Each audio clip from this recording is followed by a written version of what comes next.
I would say join the club. Najprej bi jim rekel, pridružite se našemu klubu. There are a lot of people, including those who wrote the Bible, who go through times of disappointment with God. Mislim, da je veliko ljudi, vključno s temi, ki so pisali Sveto pismo, ko so bili razočarani na Boga.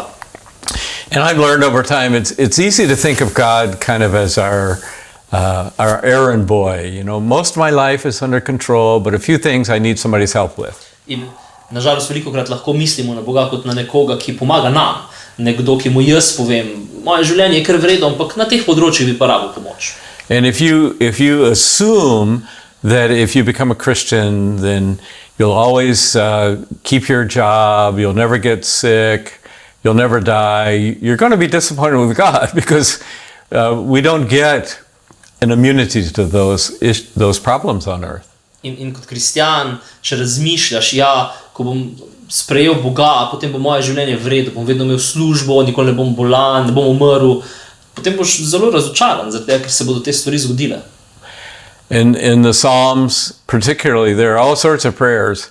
Somebody told me that about 2/3 of the Psalms are Psalms of lament. I wish the world was different than it is. In ko pogledam psalme, se spomnim, da mi je nekdo povedal, da skoraj 2/3 psalmov govorijo o žalostinkah, torej, da želiš, da bi svet bil drugačen.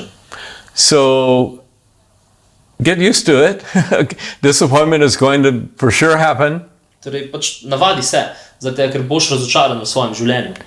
And realize that what God wants done is more about God's work on earth than my work to get God to help me. In pač moraš se sprijazniti s tem, da tisto, kar Boga resnično zanima, je njegovo delo na zemlji, ne pa to, da bo pomagal meni pri mojem delu. Jesus never made it easy.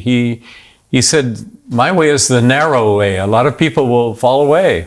In Jezus tudi sam je rekel, da ni enostavno, da je ozka pot, po kateri nas kliče, da veliko bo šlo po široki poti.